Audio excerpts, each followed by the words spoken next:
The glass jar rolled slightly as the December wind picked it up, its hollow sound echoing against the concrete like a death rattle. Inside the transparent container, a crumpled piece of paper read, "Dreams Fund," in faded blue ink, mocking the emptiness within. The jar belonged to a woman curled beneath a thin blanket against the cold brick wall of the Hayes Technology Building, her breath forming small clouds in the frigid air as she shivered uncontrollably. This was not how dreams were supposed to end. Jonathan Hayes pulled his luxury sedan into the underground parking garage of his 50-story building, the heated leather seats a stark contrast to the bitter cold outside. At 35 he had built a tech empire that employed thousands, but tonight felt different. Something nagged at him as he stepped out of his car, his Italian leather shoes clicking against the polished concrete floor. The security guard nodded respectfully as Jonathan made his way to the elevator, but instead of going up to his penthouse office, something pulled him toward the exit. The revolving door deposited him onto the sidewalk where the December wind immediately cut through his expensive wool coat. Jonathan had planned to grab some late dinner and review quarterly reports, but his attention was drawn to a figure huddled against his building's exterior wall. The sight stopped him cold. It was not just any homeless person seeking shelter, it was someone he recognized. Keisha. The name escaped his lips in a whisper of disbelief. The woman looked up, her beautiful brown eyes meeting his with a mixture of recognition and shame. Keisha Thompson had worked as his personal chef 3 years ago, creating meals that had impressed his most important clients and brought warmth to his sterile corporate world. She had left suddenly one day, citing family obligations, and he had never seen her again. Until now. "Mr. Hayes," she said quietly, her voice hoarse from the cold. She clutched the empty jar closer to her chest, as if it contained precious treasure instead of broken dreams. The sight of her there, someone who had once created such beautiful meals for him, now reduced to sleeping on the streets, created a hollow feeling in his chest that he had never experienced before. The irony was not lost on him. Here was a woman who had nourished others, now clearly in need of nourishment herself. Her chef's hands, once so skilled at creating culinary masterpieces, now trembled from the cold and hunger. The empty jar seemed to symbolize everything that had gone wrong, a vessel that should have been filled with hope and possibility now containing nothing but air and disappointment. Jonathan's mind raced as he took in the scene. Keisha's clothes were clean but worn, her hair pulled back in a neat bun despite her circumstances. Even in her current situation, she maintained a dignity that spoke to her character. The empty jar beside her told a story of someone who had tried to save, tried to build something, but had fallen short of her goals. "What happened?" he asked, kneeling down beside her despite the expensive suit he wore. The concrete was cold and unforgiving beneath his knees, but he did not care.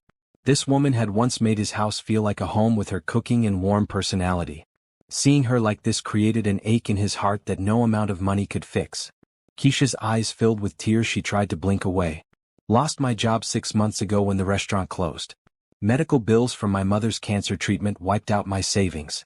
Got evicted last week."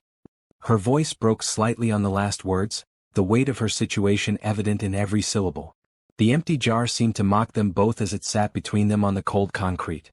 Jonathan realized that while he had been accumulating wealth in his towers of glass and steel, someone who had brought joy to his life had been struggling just to survive. The contrast was stark and unsettling, forcing him to confront the reality that success for some meant failure for others, often through no fault of their own. "You should not be out here," Jonathan said, his voice thick with emotion. "Not you, Keisha. Not someone who gave so much to others." She shrugged, trying to maintain her dignity. "Things happen. I'm working on getting back on my feet. This jar was supposed to hold money for a new start, maybe my own small restaurant someday. But dreams do not pay rent or buy food." The sight of that empty jar would haunt Jonathan for the rest of his life. It represented not just Keisha's broken dreams, but his own failure to stay connected to the people who had mattered to him. He had become so focused on building his empire that he had lost touch with his humanity, with the simple connections that made life meaningful. As the wind picked up again, rattling the empty jar against the concrete, Jonathan made a decision that would change both their lives forever. The hollow sound of that jar would no longer represent emptiness and broken dreams. He would make sure of that. But first, he had to convince Keisha to let him help her, and he knew from their past working relationship that she was proud and independent. This would not be easy, but Jonathan was determined to fill that jar with something more valuable than money, hope, opportunity, and perhaps something neither of them expected to find again. The empty jar sat between them like a challenge, daring him to prove that dreams could be rebuilt and that sometimes the most unexpected encounters could lead to the most beautiful beginnings. The cold December night would be the last time that jar would be empty, though neither of them knew it yet. The neon lights from the all-night diner across the street cast colorful reflections on the wet pavement as Jonathan helped Keisha to her feet. Her legs were stiff from sitting on the cold concrete for hours, and she moved slowly, clutching her empty jar like a lifeline. The December wind whipped around them, but Jonathan positioned himself to shield her from the worst of it. "Come on," he said gently, placing his hand on her elbow to steady her. "Let me buy you some coffee and food. We can talk inside where it is warm." Keisha hesitated, her pride warring with her desperate need for warmth and nourishment. "Mr. Hayes, I appreciate the offer, but I do not want charity. I can take care of myself." Even as she said the words, her stomach growled loudly, betraying her hunger. "This is not charity," Jonathan replied, his voice firm but kind. "This is one friend helping another. You helped me for 2 years, Keisha. You made my house feel like a home with your cooking and your laughter. Let me return the favor." The sincerity in his voice broke through her defenses slightly. She nodded reluctantly, and together they crossed the street to the diner. The bell above the door chimed as they entered, and the warmth hit them immediately. The contrast between the cold streets and the cozy interior was overwhelming, and Keisha felt tears spring to her eyes. They slid into a booth near the back, and Jonathan noticed how Keisha kept the empty jar close to her, setting it carefully on the table between them. The waitress, a middle-aged woman with kind eyes, approached with menus and coffee. "What can I get you folks tonight?" she asked, glancing curiously at the jar. "Everything," Jonathan said without looking at the menu. "Bring us some of everything. Soup, sandwiches, pie, whatever you recommend." Keisha started to protest, but Jonathan held up his hand. "Please. When was the last time you had a real meal?" She thought for a moment, her fingers tracing the rim of the empty jar. 3 days ago. I had some crackers and peanut butter I bought with the last of my money." The admission hit Jonathan like a punch to the chest. While he had been dining in expensive restaurants and ordering catered meals for his business meetings, Keisha had been surviving on crackers. The guilt was overwhelming, but he channeled it into determination to help her. "Tell me what happened," he said softly. "The real story. You were such a talented chef and you loved cooking. How did you end up here?" Keisha wrapped her hands around the warm coffee cup the waitress had brought, savoring the heat that seeped through the ceramic. "After I left your employment, I got a job as head chef at a small family restaurant downtown. The owners were wonderful people and I loved the work. We served comfort food to working families and I felt like I was making a real difference." She paused, her eyes distant with memory. "Then my mother got sick. Cancer. The treatments were expensive and even with insurance there were so many costs. I took out loans, maxed out credit cards, anything to help her." Her voice caught slightly. "She fought for 2 years but she lost the battle 6 months ago." Jonathan reached across the table and covered her hand with his. "I am so sorry, Keisha. I wish I had known. The restaurant could not afford to keep me on after business slowed down during the pandemic," she continued. "The owners felt terrible about letting me go but they were struggling too. I tried to find other work, but with all the debt from my mother's medical bills, my credit was ruined. Could not get an apartment, could not even get hired at fast food places because they run credit checks now." The waitress returned with plates of food and Keisha's eyes widened at the sight. There were bowls of steaming soup, thick sandwiches, mashed potatoes and fresh vegetables. It was more food than she had seen in months. "This jar," she said, touching it gently, "was my mother's idea. She told me to save every penny I could in here to build a fund for my dreams. She believed I would open my own restaurant someday, serve good food to people who needed it." Tears rolled down her cheeks. "But after she died, the funeral costs took everything. I could not even afford to bury her properly." Jonathan felt his own eyes fill with tears. The empty jar suddenly took on new meaning. It was not just about broken dreams, it was about love, sacrifice, and the bonds between a mother and daughter. Keisha had given everything for her mother, and now she had nothing left. "Eat," he said gently, pushing a bowl of soup toward her. "We can talk more, but first you need to get some food in you." Keisha took a spoonful of the soup, and the warmth spread through her body like a healing balm. It had been so long since she had tasted anything hot and nourishing. As she ate, some color returned to her cheeks, and Jonathan could see glimpses of the vibrant woman he remembered. "You know," she said between bites, "I used to dream about having my own place. Not fancy, just a small restaurant where I could serve good, honest food to people. Maybe have a community kitchen where people who were struggling could get a hot meal. She laughed bitterly. Seems pretty foolish now. It does not sound foolish at all, Jonathan said firmly. It sounds beautiful. And it sounds exactly like something you would do, always thinking about taking care of others. They talked for 2 hours, sharing stories and memories. Jonathan told her about his business successes but also about the loneliness that came with them. Keisha spoke about her mother, about the joy of cooking, and about her dreams that felt so far away now. As the night wore on, Jonathan watched Keisha slowly come back to life. The warmth and food helped, but more than that, having someone listen to her story, someone who cared about what happened to her, seemed to restore some of her spirit. I have an idea, Jonathan said as they finished their meal. But I need you to hear me out before you say no. Keisha raised an eyebrow, her guard going up slightly. What kind of idea? Come work for me again. As my personal chef. I have a guest house on my property that is sitting empty. You could stay there, get back on your feet, save some money. He gestured to the empty jar. Maybe start filling this up again. Keisha stared at him for a long moment, her emotions warring on her face. Pride, hope, fear, and gratitude all battled for dominance. Mr. Hayes, I cannot accept charity. I need to earn my way. This would not be charity, Jonathan insisted. I have been eating takeout and restaurant food for 3 years since you left. I miss having real home-cooked meals. I miss having someone who cares about what they are creating. You would be doing me the favor. She looked down at the empty jar, then back at his sincere face. You really mean that? I have never meant anything more, he replied.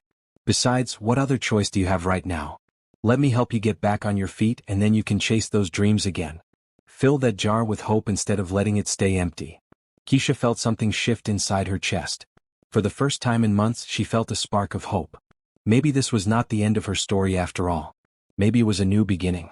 Okay, she whispered, her voice thick with emotion. Okay, I accept. With gratitude. Jonathan smiled, the first genuine smile he had felt in months. Good. We start tomorrow. As they left the diner together, Keisha clutching her empty jar, neither of them realized that this was the moment their lives would change forever. The jar would not stay empty much longer, and it would hold far more than either of them could imagine.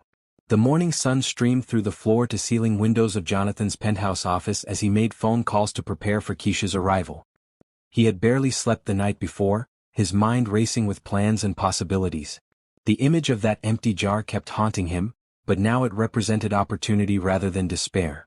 His assistant, Patricia, knocked on the door with a cup of coffee and his morning schedule. Mr. Hayes, you asked me to clear your afternoon appointments? Yes, and I need you to do something else, Jonathan said, pulling out his credit card. Go to the grocery store and stock the guest house kitchen with everything a professional chef might need. Spices, fresh ingredients, quality cookware, everything. And Patricia? He handed her a list he had been working on. Make sure to get these specific items. Keisha has particular preferences. Patricia looked at the detailed list with surprise. It included exotic spices, specialty flours, and organic produce. This is quite comprehensive, sir. Are you planning to entertain? Something like that, Jonathan replied with a small smile. Just make sure everything is ready by this afternoon. Meanwhile, Keisha stood outside the Hayes Technology Building, holding a small duffel bag that contained all her worldly possessions. The empty jar was wrapped carefully in one of her few remaining clean shirts. She had spent the morning at the public library, using their facilities to clean up as best she could. Her reflection in the building's glass doors showed a woman trying to hold on to her dignity despite her circumstances. Jonathan met her in the lobby, dressed more casually than she had ever seen him in khakis and a simple button-down shirt. Ready? He asked, and she could hear the nervousness in his voice. As ready as I can be, she replied, adjusting her grip on the duffel bag. The drive to his house took them through the affluent suburbs of the city, where massive homes sat on manicured lawns behind iron gates. Keisha had forgotten how wealthy Jonathan truly was. When she had worked for him before, she had focused on the kitchen and had not paid much attention to the grandeur of his lifestyle. I know this might feel overwhelming, Jonathan said as they pulled through the gates of his estate. But the guest house is separate from the main house. You will have your privacy. The property was sprawling, with gardens and a pond that reflected the afternoon sky. The main house was a modern masterpiece of glass and stone, but the guest house was smaller and more intimate, with a cozy cottage feel that immediately put Keisha at ease. This is beautiful, she breathed as they walked up the stone path to the front door. Jonathan opened the door and gestured for her to enter first. The interior was warm and inviting with a stone fireplace, comfortable furniture, and large windows that looked out onto the gardens. But it was the kitchen that made Keisha gasp. The space was a chef's dream with professional-grade appliances, a large island for food preparation, and cabinets stocked with every ingredient and tool she could possibly need. Fresh herbs grew in pots on the windowsill, and the refrigerator was fully stocked with premium ingredients. "Jonathan," she whispered, running her hands over the granite countertops. "This is too much. I cannot accept all this." "You are not accepting it," he said firmly. "You are earning it. I expect meals 3 times a day, plus any entertaining I might do. That is a lot of work, and this kitchen will help you do it well."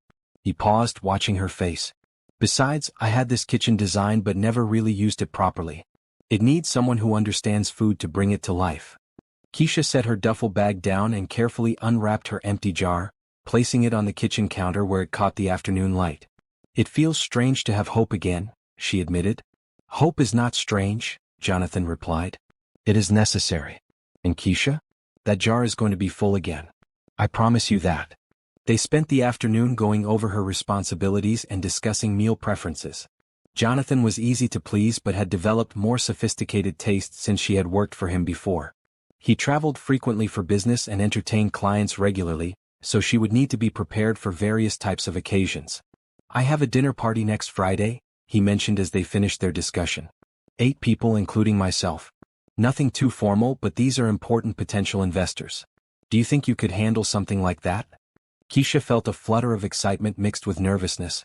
It had been months since she had cooked for anyone other than herself, and even longer since she had prepared a meal for people who mattered. "What kind of cuisine were you thinking?" "Something that shows off your skills," Jonathan said. "I remember the dinner you made for the Peterson account. That meal secured a $1 million contract." The memory brought a smile to Keisha's face. "Mediterranean with Asian influences. I remember. Mr. Peterson said it was the best meal he had ever had outside of Europe." "Exactly. That is the kind of magic I am talking about." As evening approached, Jonathan prepared to return to the main house, giving Keisha space to settle in. "Breakfast is usually around 7, he said. "Nothing elaborate, just something to start the day right."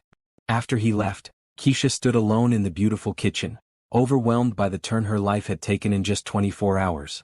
She unpacked her few belongings, hanging her 3 remaining professional chef coats in the spacious closet of the master bedroom. The empty jar sat on the kitchen counter like a silent witness to her journey. She picked it up, holding it up to the light from the pendant lamps above the island. For the first time in months, the jar did not look empty to her. It looked ready to be filled. That evening, she prepared a simple dinner for herself using the amazing ingredients Jonathan had provided. As she cooked, muscle memory took over, and she felt like herself again for the first time since her mother's death. The kitchen filled with the aromas of garlic, herbs, and fresh vegetables, and Keisha realized she was humming. Something she had not done in months. She ate her dinner at the small table by the window, watching the sun set over the gardens. The empty jar sat across from her, and she made a promise to it and to herself. "This time will be different," she said aloud. "This time I will fill you up with dreams that come true."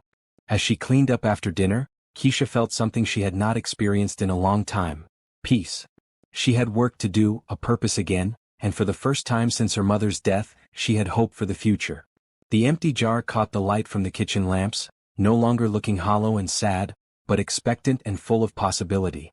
Tomorrow she would begin cooking again, not just for survival but for joy, for artistry, and for the dreams that lived in that jar. She went to sleep that night in a real bed with clean sheets and warm blankets, holding on to the feeling that maybe, just maybe, everything was going to be okay. The empty jar sat on the kitchen counter, waiting to be filled, just as Keisha's life was waiting to be rebuilt. The aroma of fresh coffee and cinnamon rolls filled the guest house kitchen as Keisha put the finishing touches on Jonathan's breakfast. She had woken before dawn, her internal chef's clock still working perfectly despite months of disruption. The familiar routine of cooking felt like slipping into comfortable clothes after wearing something that never quite fit right. She arranged the warm pastries on a handcrafted ceramic plate, drizzled them with a light glaze she had made from scratch, and added fresh berries from the garden. The coffee was a special blend she remembered Jonathan loving: dark roast with hints of chocolate and vanilla. Everything was presented on a wooden tray with a small vase containing a single white rose from the garden. The morning air was crisp as she walked the stone path to the main house. Jonathan had given her a key and told her to use the kitchen entrance. The main house kitchen was even more impressive than the guest house, with marble countertops and a breakfast nook that overlooked the pond. Jonathan appeared just as she was setting the tray on the breakfast table, his hair still damp from his shower and his tie slightly askew. "Good morning," he said, and she could hear the smile in his voice before she even turned around. "Good morning, Mr. Hayes," she replied, straightening his tie automatically, a gesture that felt natural from their previous working relationship. "I hope you slept well." "Better than I have in months," he admitted, breathing in the delicious aromas. "And please call me Jonathan. We are past formalities now." He took a bite of the cinnamon roll and closed his eyes with pleasure. "I forgot how much I missed this. Real food made with care. It tastes like more than just ingredients." Keisha felt a warm glow of satisfaction. Food should tell a story. This recipe was my grandmother's. She taught me that cooking is about love as much as technique. They fell into easy conversation as Jonathan ate his breakfast. Keisha found herself relaxing, remembering why she had enjoyed working for him before. Unlike many wealthy people she had cooked for, Jonathan appreciated good food and understood the work that went into creating it. "I have been thinking about the dinner party on Friday," he said, stirring cream into his coffee. "What would you need to make it special?" Keisha's eyes lit up with excitement. "I would like to create a menu that tells the story of your success, but also speaks to the investors about growth and possibility. Maybe start with something that represents humble beginnings, simple ingredients elevated through technique. Then progress to more complex dishes that show sophistication and vision." Jonathan leaned forward, intrigued. "Give me an example." "Well," Keisha said, warming to the subject, "we could start with a deconstructed tomato soup, taking something everyone knows and loves, but presenting it in an unexpected way. Tomato caviar, basil oil, Parmesan snow. It looks elegant and sophisticated, but the flavors are familiar and comforting." "That sounds perfect. What else?" "For the main course I was thinking about a dish that combines tradition with innovation. Maybe heritage pork tenderloin with a tech-inspired presentation, using molecular gastronomy techniques to create edible representations of computer chips or circuit boards as garnishes." Jonathan laughed with delight. "You are brilliant. The investors will love that." They spent the next hour planning the menu, and Keisha felt more alive than she had in months. This was what she lived for. The creative process of combining flavors, textures, and presentations to create not just a meal but an experience. After Jonathan left for the office, Keisha spent the morning exploring the extensive pantry and making lists of ingredients she would need for the dinner party. The empty jar sat on the guest house counter, and she found herself glancing at it frequently, as if it were a silent companion encouraging her efforts. That afternoon she decided to prepare something special for Jonathan's lunch. She remembered that he often skipped meals when he was busy, so she created a bento-style box with small portions of different dishes, enough to nourish him without being too heavy. When she brought it to his office, Jonathan's assistant Patricia looked up with interest. "Is that for Mr. Hayes? He usually just grabs something from the cafeteria when he remembers to eat at all." "Chefs do not like to see people skip meals," Keisha said with a smile. "Food is fuel for the brain as much as the body." Jonathan was on a conference call when she entered his office, but he gestured for her to set the lunch on his desk. When he saw the beautifully arranged box with its variety of small dishes, his face broke into a genuine smile.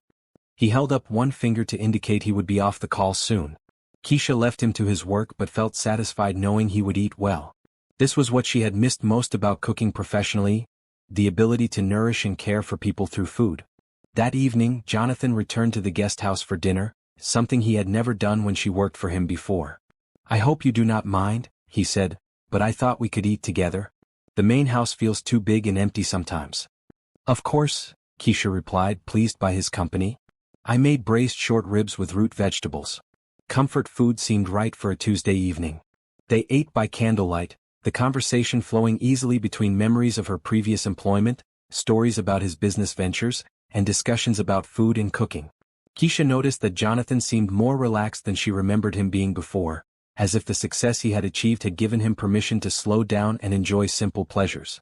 "Can I ask you something?" Jonathan said as they finished their meal. "Of course. What happened to your dream of opening your own restaurant? I remember you talking about it when you worked for me before. You had such passion for it." Keisha's hand moved unconsciously toward the empty jar on the counter. "Life happened.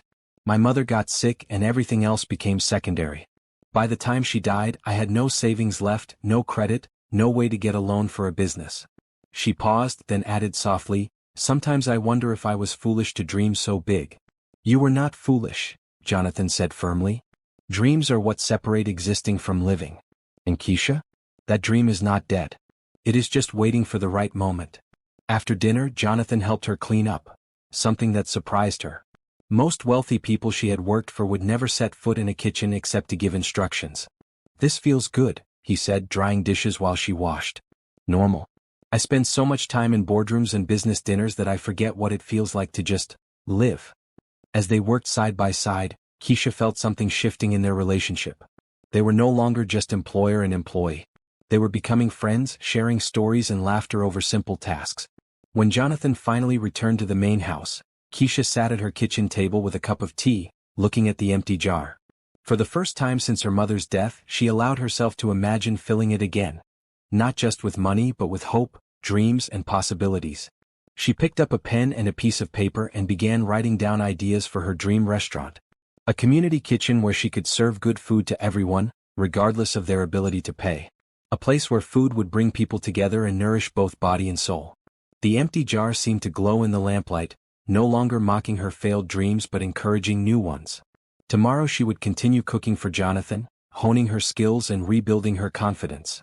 And maybe, just maybe, she would start saving again. Not just money but hope itself.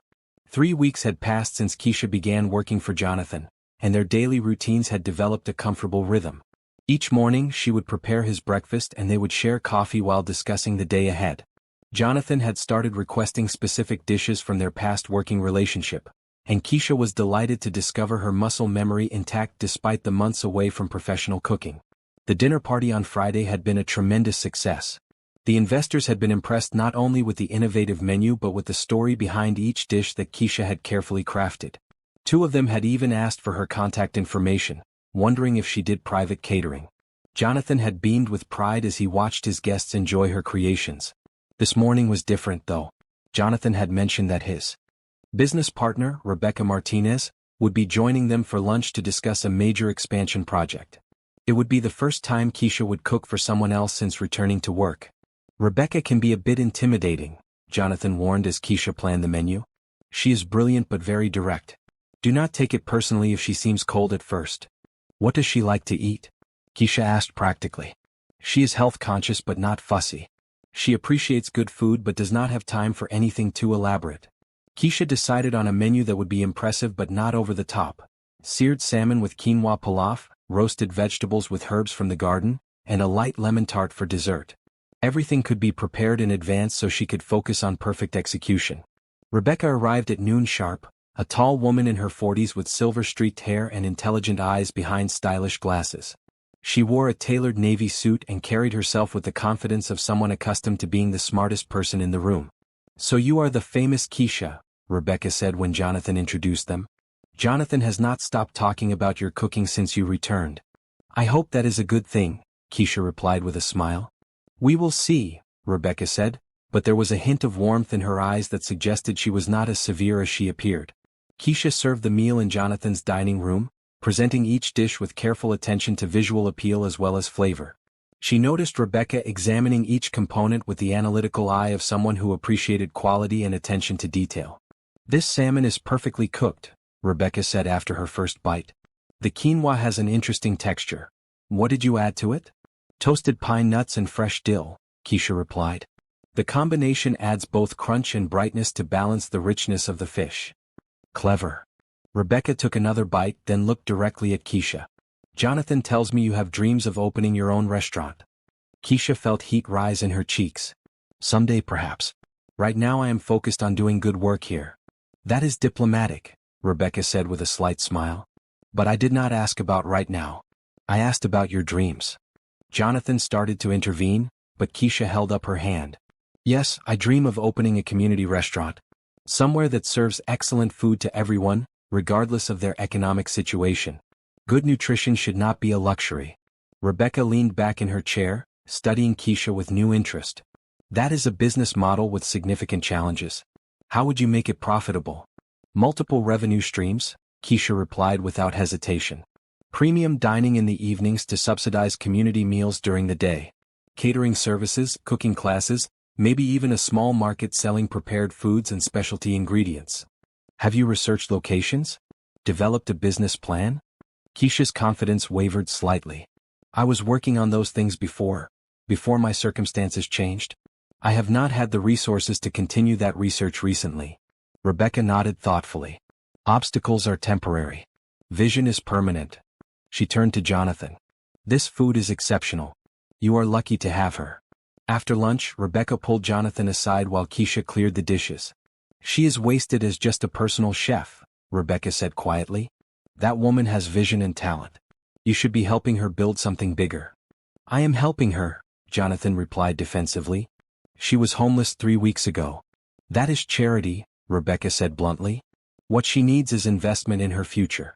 Think about it, Jonathan. You have the resources to help her achieve her dreams, and from a business perspective, a community restaurant model could be very successful if done right. Her words stuck with Jonathan for the rest of the day. That evening, as he and Keisha shared dinner in the guest house, a tradition that had developed naturally over the past weeks, he found himself really looking at her for the first time in a while. She had gained some weight back, and her skin had regained its healthy glow. Her confidence in the kitchen was fully restored, and she moved with the grace and efficiency of a master chef. But more than that, there was something about her presence that had transformed his sterile house into a home. Rebecca liked you, he said as they finished their meal of herb-crusted chicken with roasted vegetables. She is intimidating but fair, Keisha replied. I can see why you value her as a partner. She said something interesting about your restaurant idea. She thinks it could work as a real business, not just a dream.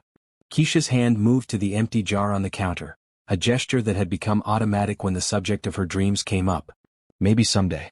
Right now I am just grateful to have work and a place to live. What if someday could be sooner than you think? Jonathan asked carefully. What do you mean? Jonathan hesitated, then decided to be direct. I have been thinking about what you said about your community restaurant concept. What if we turned it into a real business plan? Not just dreaming but actual planning and research. Keisha stared at him. Jonathan, I cannot ask you to. You are not asking. I am offering. Not as charity but as a potential business investment. If the numbers work, if we can develop a solid model, maybe we could make it happen. The hope that flickered in Keisha's eyes was quickly tempered by caution. That is very generous, but restaurant businesses fail all the time. I would not want you to lose money because of my dreams.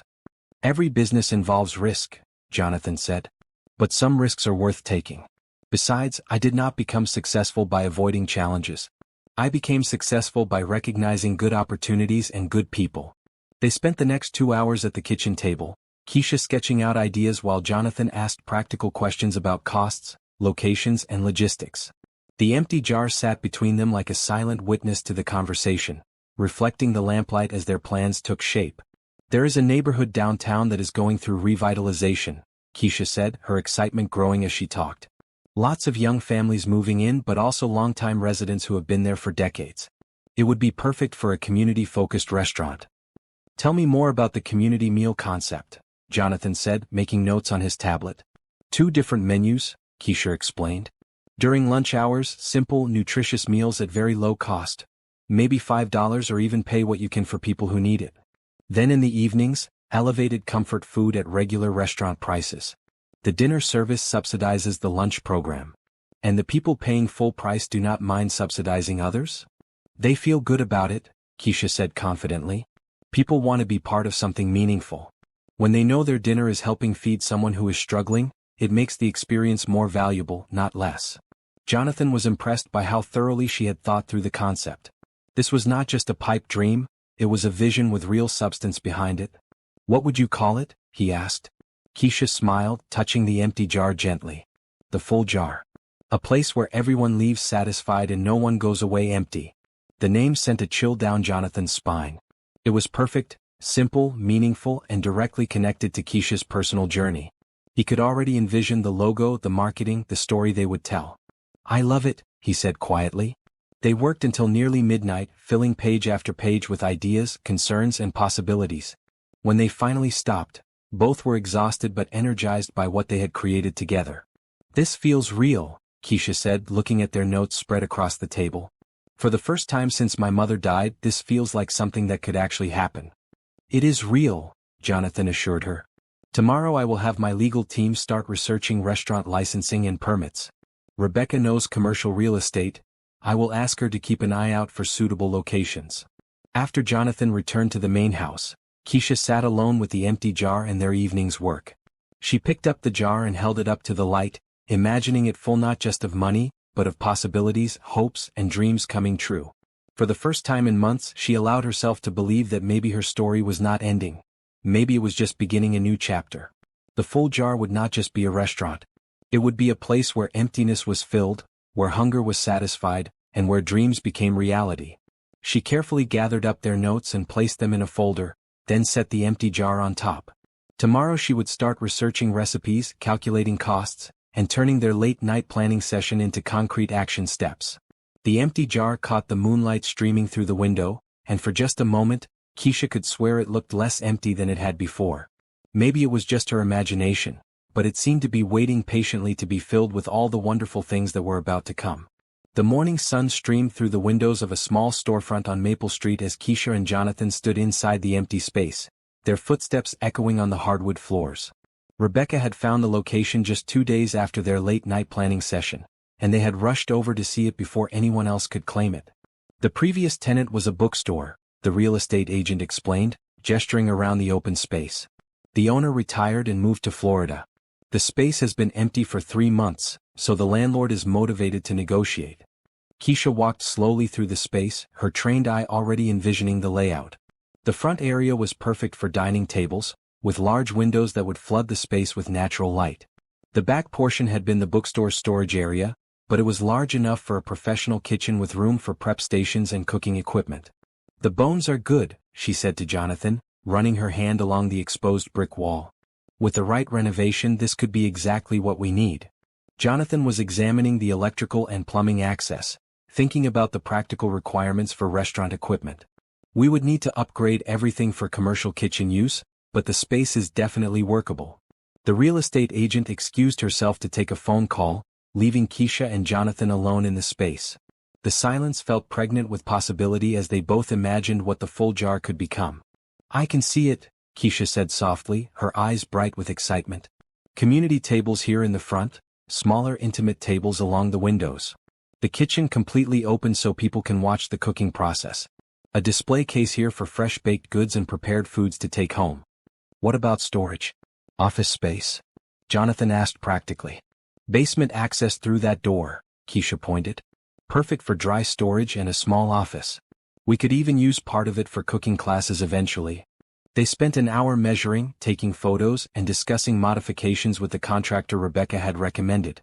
By the time they left, both were convinced this was the right space. "I want to make an offer," Jonathan said as they drove back to his house. "Are you sure?" Keisha asked, still hardly believing this was really happening. "This is a big commitment, and we have only been planning for a week." "Sometimes you know when something is right," Jonathan replied. "This feels right." "You feel right." "The whole project feels like something we are meant to do." That afternoon, while Jonathan met with lawyers and accountants to structure the business partnership, Keisha threw herself into menu development. She had set up a workspace in the guest house kitchen with notebooks, recipe cards, and cost calculation sheets spread across every surface. The empty jar sat in the center of it all, a constant reminder of where she had come from and where she was going. She had started putting $1 in it each day, not much, but a symbol of her renewed hope and growing confidence in the future. Her phone rang while she was testing a recipe for the community lunch menu, a hearty lentil soup that would be nutritious, filling, and inexpensive to produce. "Keisha? This is Rebecca Martinez. Do you have a few minutes to talk?" "Of course," Keisha said, wiping her hands on her apron. "Jonathan told me you found the perfect location." "I did, and I also did some research on community restaurant models across the country. I wanted to share what I learned and get your thoughts on a few ideas." They talked for over an hour, with Rebecca sharing case studies of successful community-focused restaurants and Keisha explaining her vision for how the full jar would be different. By the end of the call, Keisha felt like she had gained not just a business advisor, but an ally who truly understood what she was trying to achieve. "One more thing," Rebecca said before they hung up. "I know some food critics and local influencers who might be interested in featuring your story when you open. The narrative of a talented chef overcoming adversity to create something meaningful that resonates with people. After the call, Keisha returned to her recipe testing with renewed energy. She was perfecting a rotation of community lunch offerings that would provide variety while keeping costs manageable. The lentil soup, a hearty vegetable stew, a protein-rich grain bowl, and a rotating selection of sandwiches made with fresh, local ingredients. For the evening menu, she was developing elevated comfort food dishes that would appeal to diners willing to pay premium prices.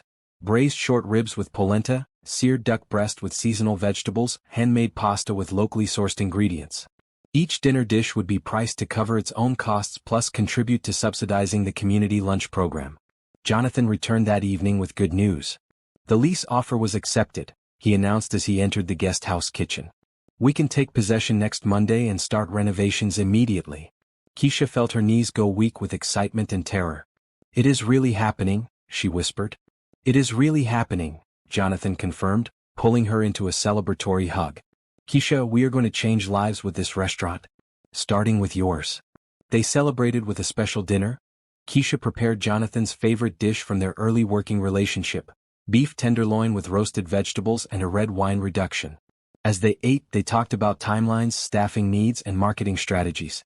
I want to hire people who need second chances, Keisha said. Former inmates trying to reintegrate, people recovering from addiction, anyone who has faced barriers to employment. The restaurant should create opportunities, not just serve food.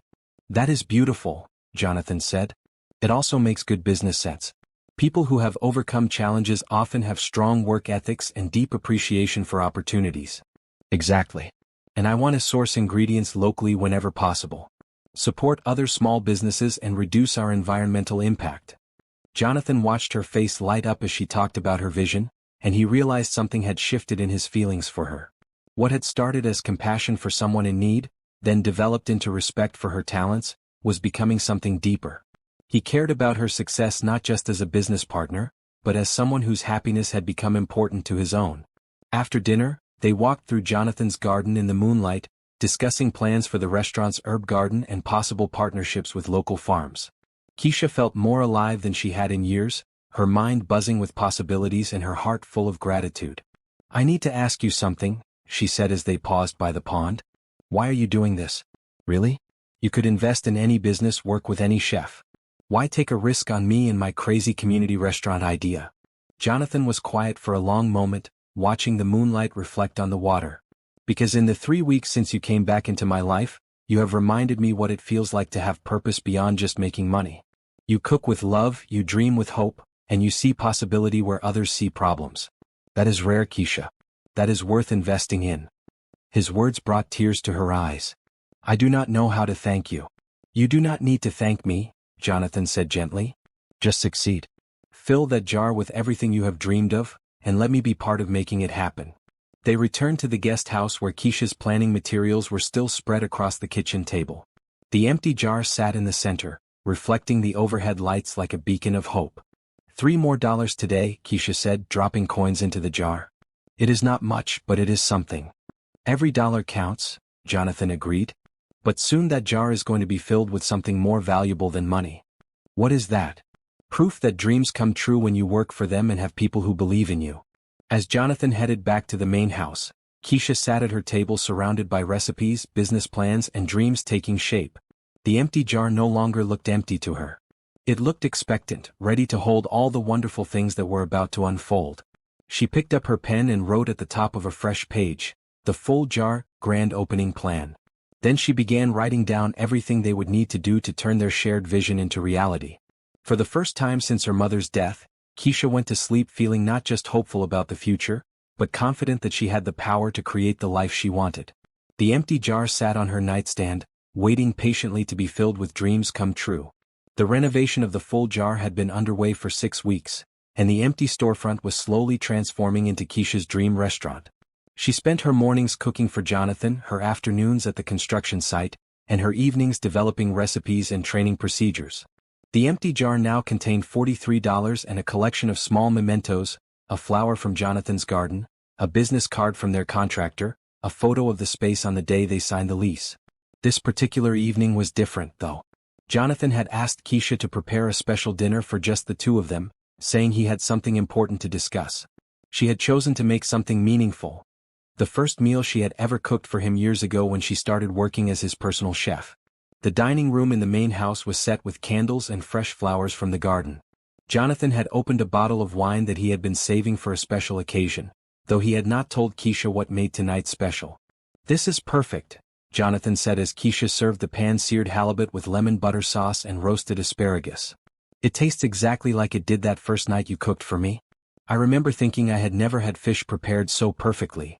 "I was so nervous that night," Keisha admitted, settling into her chair across from him. "I wanted to impress you, but I also wanted to cook something that felt like me, not just something fancy." "You did both," Jonathan said. "That meal told me everything I needed to know about you as a chef and as a person. You care about quality, but you also care about the soul of the food." They ate in comfortable conversation, discussing the restaurant's progress and the hiring interviews they had conducted that week. Keisha had found 3 potential staff members who fit her vision perfectly.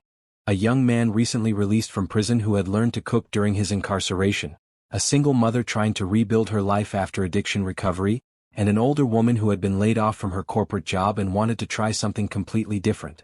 "They all have such interesting stories," Keisha said.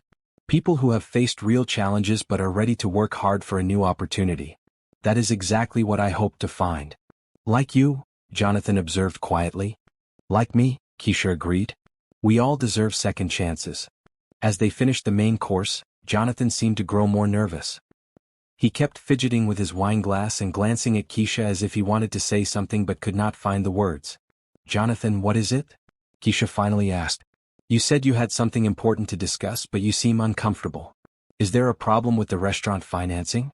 "No, the financing is fine," Jonathan said quickly. "The restaurant is going to be amazing. That is not what I wanted to talk about." He stood up and walked to the window, looking out at the garden where they had walked and planned so many evenings over the past 2 months. Keisha waited patiently, sensing that whatever he needed to say was difficult for him. "Keisha," he began, still facing the window, "when I found you on the street that night, I thought I was just helping someone who had once worked for me. I thought it was about guilt or charity, or maybe just good business sense to help a talented chef get back on her feet." He turned to face her, and she could see the vulnerability in his eyes. But somewhere along the way it became something else entirely. Keisha felt her heart begin to race. She had sensed changes in their relationship over the past weeks. Longer conversations, more personal sharing, moments when their hands would brush while cooking and neither would pull away immediately. But she had told herself it was just friendship, just the natural closeness that developed between people working toward a shared goal. "What do you mean?" she asked, though part of her already knew. Jonathan returned to his seat and reached across the table to take her hands. "I mean that I have fallen in love with you, Keisha. Not because you needed rescuing, not because you are grateful for my help, but because of who you are. Your passion, your kindness, your strength, the way you see possibility where others see problems. You have brought joy back into my life in ways I did not even realize I was missing." Keisha stared at him, her emotions swirling between surprise, fear, and something that felt dangerously close to hope. "Jonathan, Please let me finish," he said gently. "I know this complicates things. I know you might worry that it affects our business partnership or that people will think you only succeeded because of our personal relationship. But I could not keep pretending that my feelings for you are just professional or friendly." He squeezed her hands softly. "I love the way you hum while you cook. I love how you remember everyone's favorite foods and cook them when they need comfort. I love your dreams of feeding people and building community. I love your strength in surviving everything you have been through. And I love the way you make me want to be better than I was before I met you." Tears were streaming down Keisha's cheeks now. "Jonathan, you have to understand something. I have been thinking about you differently too, but I was afraid to acknowledge it. I thought maybe I was just grateful or maybe I was confusing appreciation with something deeper. And now," he asked hopefully, "now I realize that what I feel for you has nothing to do with gratitude," she said, her voice barely above a whisper. "I love how generous you are, not just with money but with your time and attention. I love how you listen when I talk about my dreams and ask questions that help me think more clearly. I love how you make me feel safe enough to hope again." She stood up and moved around the table to stand beside his chair. "I love how you see the best in people and help them find it in themselves. And I love that when you found me with nothing but an empty jar and broken dreams, you did not just give me charity. You gave me partnership, respect, and the chance to build something meaningful." Jonathan stood and pulled her into his arms. "Does this mean?" It means I love you too, Keisha said, looking up into his eyes. It means I have been falling in love with you for weeks but was too scared to admit it even to myself. He kissed her then, softly at first, then with all the emotion they had both been holding back. When they finally broke apart, both were crying and laughing at the same time. This changes everything, Keisha said, suddenly worried. What about the restaurant? What about our business partnership? It changes nothing about the restaurant, Jonathan said firmly. That is our professional partnership and it stands on its own merits. This is separate.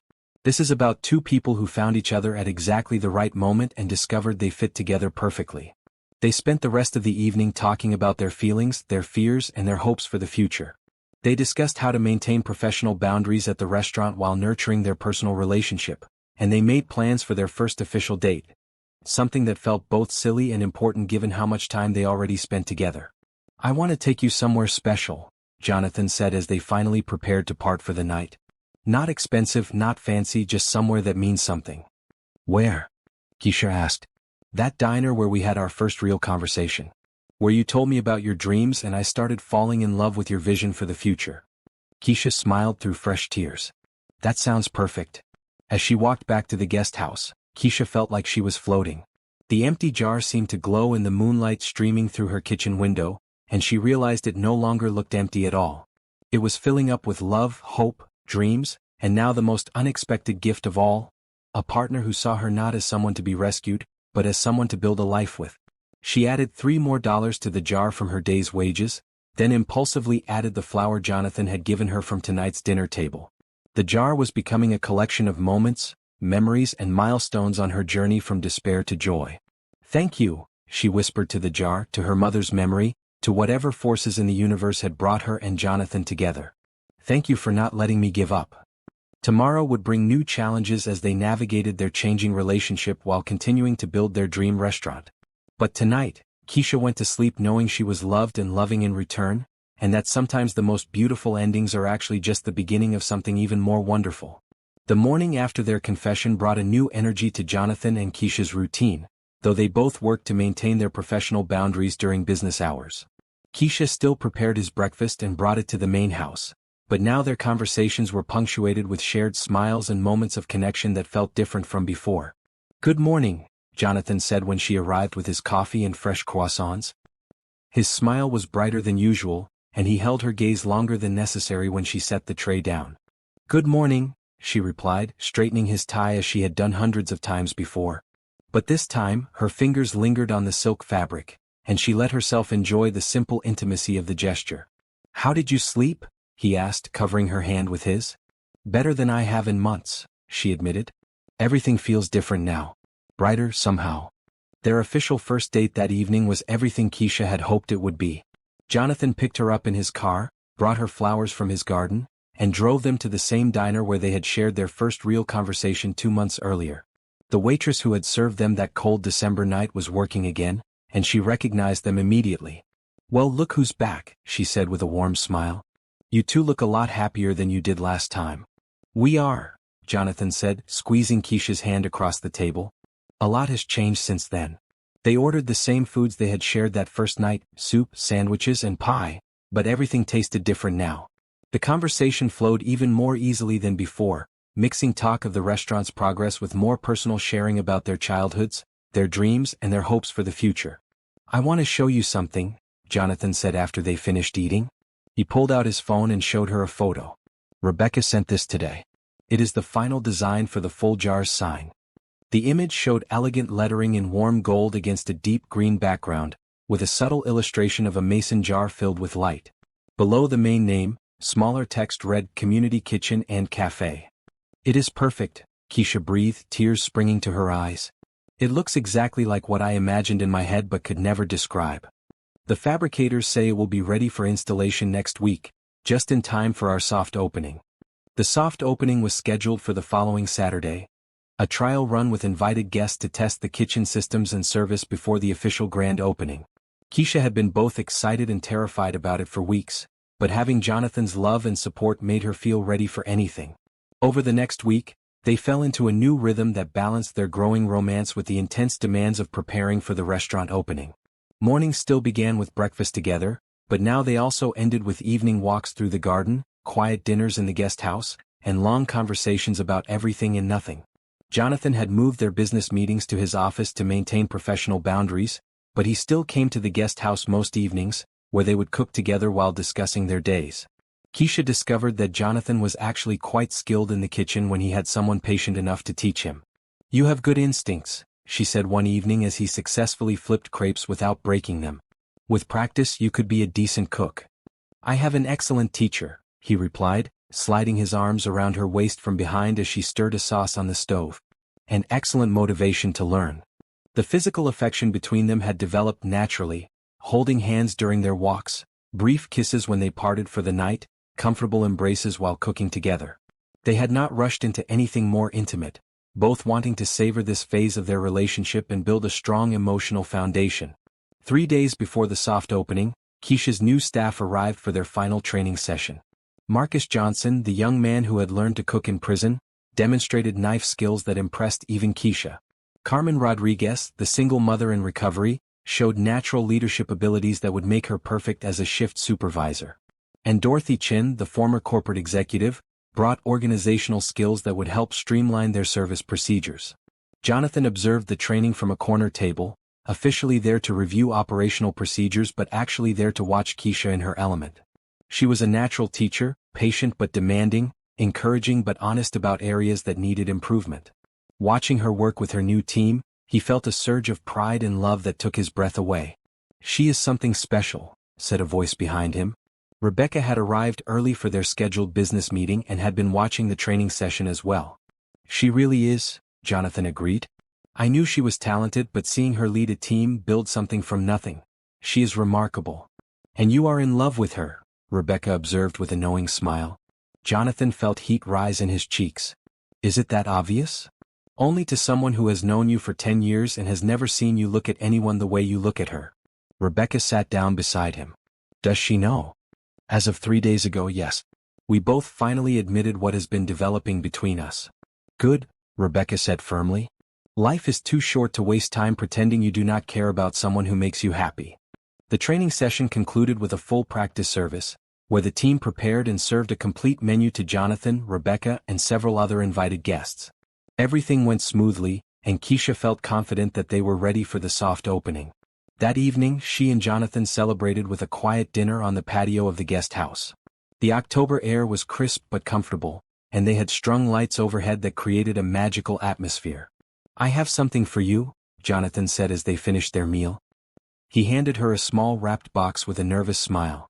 Inside was a delicate necklace with a small pendant in the shape of a mason jar, crafted from gold and filled with tiny diamonds that caught the light like stars. "Jonathan, it is beautiful," Keisha gasped. "But this is too much." "It is not too much," he said, moving behind her to fasten the clasp at the back of her neck. "It is a symbol. Your jar is filling up with dreams coming true, and I want you to have something to remind you of this moment, this time when everything changed for both of us." Keisha touched the pendant, feeling its weight against her skin. "I love it. And I love you." "I love you too," Jonathan replied, kissing her softly. "More than I ever thought possible." Later that night, as Keisha prepared for bed, she looked at the empty jar on her kitchen counter.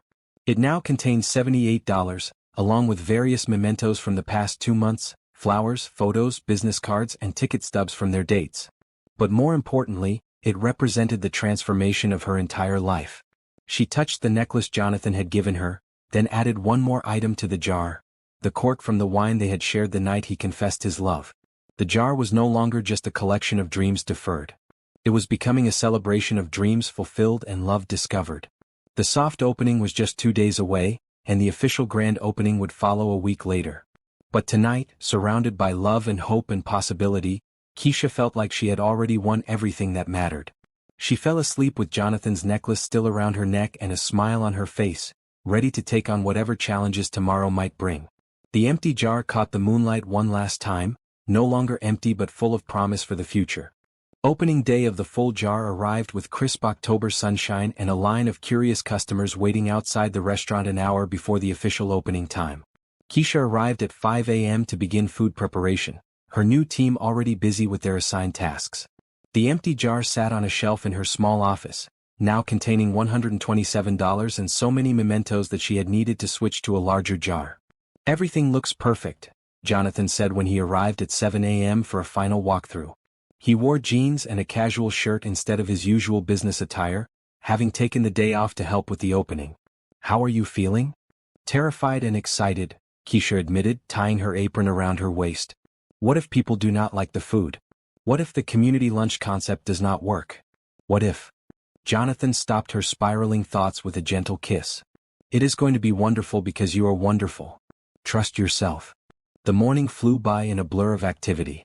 The lunch service began at 11 a.m. with the community menu, hearty lentil soup, vegetable sandwiches, and grain bowls priced at $5 each, with a pay-what-you-can option clearly posted. The response exceeded Keisha's wildest expectations. Families with children, elderly residents on fixed incomes, construction workers on lunch breaks, and college students all lined up for affordable, nutritious meals. But what surprised Keisha most was seeing well-dressed business people and suburban families choosing to eat from the community menu, leaving generous tips that went directly into a fund for free meals.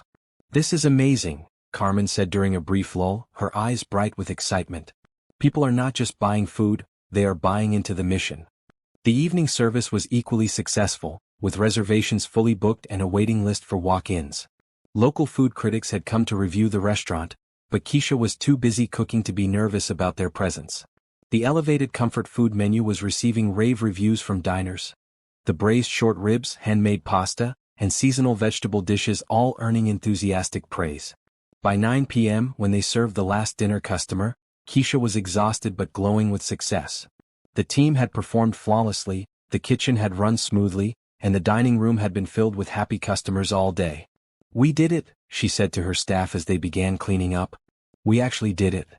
Jonathan had spent most of the day in the background helping with small tasks and observing the operation. Now, as the last customers left and the staff finished their closing duties, he approached Keisha with a mysterious smile. "I have one more surprise for you," he said. "But first, you need to come to your office." Confused but curious, Keisha followed him to the small office space behind the kitchen. When she opened the door, she gasped in amazement. The room had been transformed with flowers, candles, and photos documenting the restaurant's journey from empty storefront to thriving business. But what took her breath away was what sat on her desk. Her original empty jar, the one that had started it all, but it was no longer empty. It was overflowing with cash, checks, and small notes. Around it were dozens of similar jars, all filled to the brim. "What is this?" she whispered, approaching the display with trembling hands. "Your dreams fund," Jonathan said softly. "The original jar contains every dollar you put in over the past 4 months, plus matching contributions from me. But these other jars represent something even more special." He picked up one of the jars and handed it to her. Inside were not just bills and coins, but notes written on colorful paper. Keisha opened the jar and read a few of them aloud. "Thank you for giving my son his first job and believing in him. Marcus's mother. The best meal I have had in years, and I love knowing it helps feed others. Mrs. Patterson. You made my daughter feel welcome when she was too shy to order. That kindness means everything. The Johnson family." Tears streamed down Keisha's face as she read note after note. "How? Where did these come from?" "Customers started asking how they could contribute to the free meal fund," Jonathan explained. "So I put out a few donation jars with explanation cards. But people started writing notes instead of just leaving money. They wanted you to know how much this place means to them." Rebecca appeared in the doorway carrying yet another jar. "The evening customers filled this one," she said with a smile. "And the local newspaper wants to do a feature story about the full jar's community impact." Keisha sank into her desk chair, overwhelmed by the display before her. "I cannot believe this is real. 6 months ago, I was sleeping on the street with an empty jar and broken dreams. Now you have built something that feeds both bodies and souls," Jonathan said, kneeling beside her chair. "And it is just the beginning." He reached into his jacket pocket and pulled out a small velvet box. Keisha's heart stopped as she realized what was happening. "Keisha Thompson," he said, his voice thick with emotion, "you have filled my life with purpose, joy, and love I never knew I was missing. You have shown me that success means nothing if you do not have someone to share it with. Will you marry me?" The ring was perfect.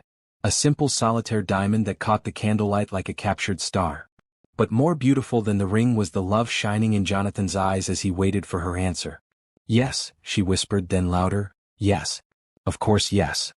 The office erupted in cheers as her staff, who had been hiding in the hallway, burst in to congratulate them. Carmen was crying, Marcus was grinning from ear to ear, and Dorothy was already talking about planning an engagement party at the restaurant. I knew it, Rebecca said with satisfaction. I could see this coming from the first time I watched you two together. As the celebration continued around them, Jonathan slipped the ring onto Keisha's finger. It fit perfectly as if it had been waiting for her all along. The jars were not the only surprise, he said quietly, speaking just to her. I bought the building. The full jar will never have to worry about rent increases or being forced to move. This is yours, ours, forever. Fresh tears spilled down Keisha's cheeks. Jonathan, you have given me everything I never dared to dream of. You gave me those things first, he replied. You gave me purpose, love, and a reason to use my success for something meaningful. Later that night, after the staff had gone home and the restaurant was quiet, Keisha and Jonathan sat together in the dining room, sharing a bottle of champagne and looking at the dozens of jars filled with money and notes from grateful customers. Look at this one, Keisha said, reading another note.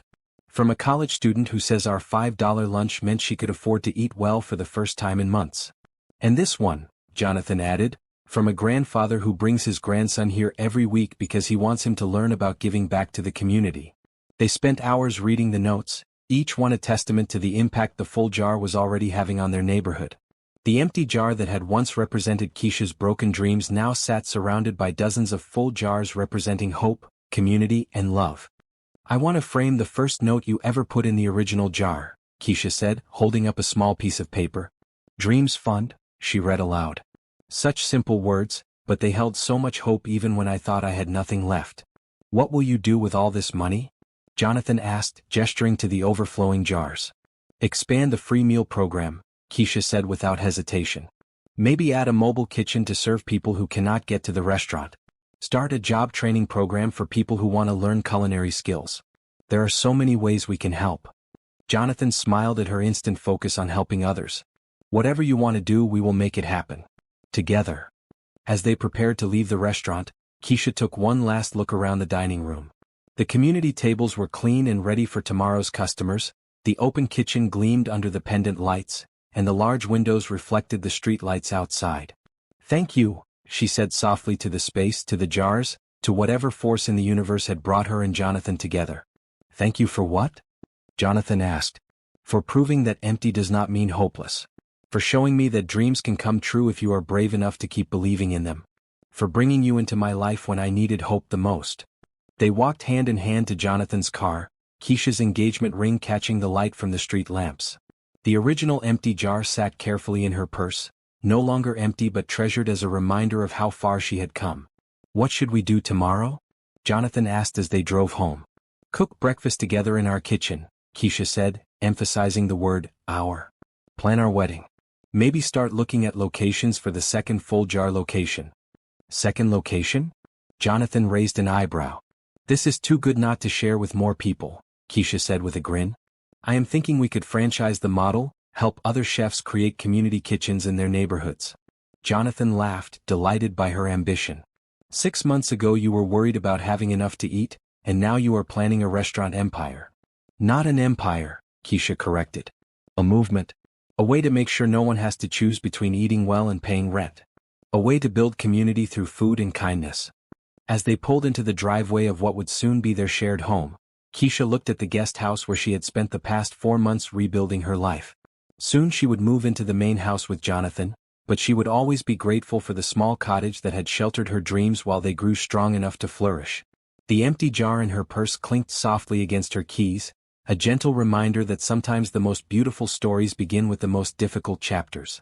Tomorrow would bring new challenges and new opportunities, but tonight, surrounded by love and success and jars full of hope, Keisha felt ready for anything. Her dreams had not just come true, they had exceeded everything she had ever imagined possible. The empty jar would never be empty again, and neither would her heart. 1 year later, the full jar had become more than just a restaurant. It had become the heart of the community. The anniversary celebration was in full swing, with the dining room packed with customers, staff, local politicians, and food critics who had followed the restaurant's remarkable success story. Streamers hung from the ceiling, and every table was filled with people who had been touched by Keisha's vision of community through food. Keisha moved through the crowd in her wedding dress. A simple but elegant gown that allowed her to move freely while still looking like the radiant bride she was. She and Jonathan had decided to combine their wedding ceremony with the restaurant's anniversary celebration, surrounded by the community that had embraced their dream from the very beginning. "Ladies and gentlemen," Jonathan called out, clinking his glass to get everyone's attention. "Before we cut the cake, both wedding and anniversary, my beautiful wife has something she wants to share with you." Keisha stepped to the front of the dining room, her wedding bouquet in one hand and a microphone in the other. She looked out at the faces gathered there, her staff who had become like family, customers who had become friends, and Jonathan whose love had made everything possible. "A year ago, I was sleeping on the street outside Jonathan's building with nothing but an empty jar and shattered dreams," she began, her voice steady despite the emotion she felt. "I thought my story was ending. I thought I had lost everything that mattered to me." She paused, looking around the room that had become her life's work. "But what I learned is that sometimes what looks like an ending is actually a beginning in disguise. Sometimes you have to lose everything to discover what you are truly capable of building." The original empty jar sat on display near the entrance, now surrounded by dozens of photographs documenting the restaurant's first year. Next to it was a new jar, this one labeled Dreams Fund Year 2, already half full with contributions from staff and customers who wanted to help expand the community meal program. "This restaurant has served over 50,000 meals this year," Keisha continued. 20,000 of those were free or reduced-price meals for people who needed them. But more than feeding bodies, we have fed souls. We have created jobs, built relationships, and proven that business can be profitable while also being purposeful. The crowd erupted in applause, and Keisha felt tears of joy spill down her cheeks. Marcus, now her head cook, grinned at her from the kitchen pass. Carmen, promoted to restaurant manager, was wiping her eyes with a dish towel. Dorothy, who had become their catering coordinator, was taking notes on her phone, already planning the expansion projects they had discussed. "But today is not just about celebrating what we have accomplished," Keisha said when the applause died down. "It is about announcing what comes next." Jonathan stepped beside her, taking her free hand and squeezing it supportively. They had planned this announcement together, and both were excited to share their news. "Next month, we will break ground on the Full Jar Community Kitchen Training Center," Keisha announced.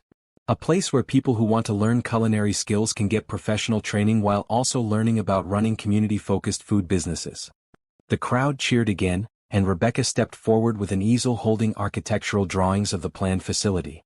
The training center would be located in the lot next to the restaurant, connected by a covered walkway that would allow students to gain real-world experience in the Full Jar's kitchen. "We have also purchased 3 food trucks," Jonathan added, his voice filled with pride. "The Full Jar Mobile will bring nutritious, affordable meals to neighborhoods that lack access to fresh food. Each truck will be staffed by graduates of our training program." "And finally," Keisha said, her voice trembling with excitement, "we are announcing the Full Jar Foundation, which will provide grants and mentorship to other entrepreneurs who want to start community-focused food businesses in their own cities." The applause was thunderous now, and Keisha saw many people in the crowd wiping away tears. What had started as one woman's desperate dream had grown into a movement that would touch lives far beyond their small restaurant. "None of this would have been possible without Jonathan," Keisha said, turning to face her new husband. "He saw potential where others saw problems. He offered partnership where others might have offered charity. He believed in my dreams even when I had trouble believing in them myself." "And none of it would have been possible without Keisha," Jonathan replied, taking the microphone. "She taught me that success without purpose is just accumulation. She showed me how to build something that matters, not just something that makes money." He gestured toward the display case near the entrance, where dozens of jars now sat filled with donations, notes of gratitude and mementos from satisfied customers. "That empty jar represents more than Keisha's personal journey. It represents what all of us can do when we refuse to accept that empty has to stay empty." The ceremony continued with the cutting of 2 cakes, a traditional wedding cake and a sheet cake decorated with the Full Jar's logo for all the guests to share. As Keisha and Jonathan fed each other the first bites, the crowd cheered and someone started playing music for dancing. Later in the evening, as the celebration wound down and the last guest departed, Keisha and Jonathan stood alone in their restaurant, still in their wedding attire but barefoot now, holding hands among the empty tables and chairs. "Look at this place," Keisha said softly, taking in the dining room that had hosted so many meaningful meals over the past year. "It feels like home." "It is home," Jonathan agreed. Our first home together, the place where we built our life and our love. They walked to the display case and stood before the original empty jar, now a symbol of transformation and hope for everyone who visited the restaurant. Beside it sat a new addition, a small framed photo of Keisha's mother, taken in the kitchen of the family restaurant where Keisha had first learned to cook. "I wish she could have seen this," Keisha said, touching the frame gently. "She did see it," Jonathan replied. "Every time you cook with love, every time you feed someone who is hungry, every time you help someone believe in their dreams again, she sees it all." Keisha picked up the empty jar and held it up to the light. Through the glass, she could see their reflection. Two people who had found each other at exactly the right moment and built something beautiful together. "What should we put in here for year 2? She asked. Jonathan pulled a small piece of paper from his jacket pocket and handed it to her. On it, he had written, "Dreams shared are dreams multiplied." Keisha smiled and placed the note in the jar, along with a flower from her wedding bouquet and a photo of them cutting the anniversary cake. The jar was no longer empty, it was full of hope for the future and gratitude for the present. "Ready to go home, Mrs. Hayes?" Jonathan asked, offering her his arm. "I am already home," Keisha replied, looking around the restaurant one more time. "But yes, let's go start the next chapter of our story." As they turned off the lights and locked the door behind them, the full jar settled into peaceful quiet, ready to welcome tomorrow's customers and continue the work of filling empty spaces with love, hope, and community.